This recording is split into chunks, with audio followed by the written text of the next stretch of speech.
बुद्धिमान नाई। एक राज्य में एक बुद्धिमान नाई रहता था।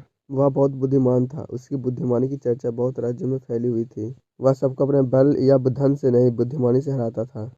साथ में बहुत दयालु था। वह अपनी बुद्धिमानी से सबकी समस्या का हल करता था। एक दिन उसे एक जासूसी काम मिला और कहा गया कि तुम्हें दूसरे राज्य जाकर एक गुप्त सूचना लानी है, क्योंकि वहां तुम्हें कोई नहीं पहचान पाएगा। साथ में तुम अपनी बुद्धिमानी से यह काम आसानी से कर लोगे। तो नाई ने पूछा, मुझे क्या करना होगा? तुम्हें राज्य के दरबार में जाकर यह पता करना होगा कि वह हमारे राज्य के बारे में अपने मन में क्या सोचते हैं। तो नाई ने कहा, मुझे राज्य के दरबार के अंदर घुसने दिया जाएगा? तो कहा, वह सब मुझे नहीं पता, तुम्हें बस यह सूचना लानी है। तो नाई दूसरे राज्य गया तो जाकर देखा कि राज दरबार के बाहर बहुत टाइट सिक्योरिटी है। वहां देखा कि वहां अन्य लोगों को राज दरबार में नहीं अंदर घुसने दिया जा रहा है और सबको कहा जा रहा है आज राजा जरूरी सभा कर रहे हैं, इसलिए आज जनता दरबार बंद है। इसी कारण राज दरबार बंद है।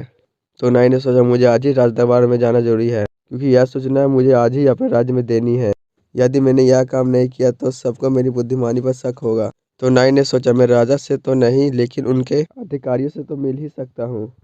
फिर उसके दिमाग में एक योजना आई, क्यों ना पहले मैं इस राज्य में अपने लिए एक नए का काम ढूंढ लेता हूँ, फिर जानकारी प्राप्त करने में आसानी होगी। तो उसने उसी राज्य में एक नए का दुकान में काम करना शुरू कर दिया। जैसा उसने सोचा था वैसा ही हुआ। उस राज्य के बड़े बड़े अधिकारी उस दुकान में आकर बाल दाढ़ी कटवाते थे और वहां राज दरबार में क्या हुआ सारी बातें कहा करते थे। फिर नाई एक अधिकारी का बाल और दाढ़ी काट रहा था। उसी समय उसने अपने काम की जानकारी उस अधिकारी से निकाल ली कि वह हमारे राज्य पर हमला करने वाले हैं और कुछ दिनों में तुरंत हमला करेंगे। यह बात जानकर नाई हैरानी में पड़ गया। वह तुरंत अपने राज्य आया और आकर उसने जानकारी अपने राज्य के सेनापति को दे दी और नाई के बुद्धिमानी से उसके राज्य को पहले से ही पता चल गया कि दूसरा राज्य हम पे हमला करने वाला है।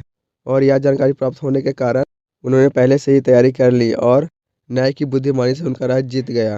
आशा करता हूँ आपको कहानी अच्छी लगी होगी। कहानी के बारे में अपनी राय कमेंट बॉक्स में बस बताएं। साथ साथ हमारे चैनल को लाइक और सब्सक्राइब करना मत भूलिएगा।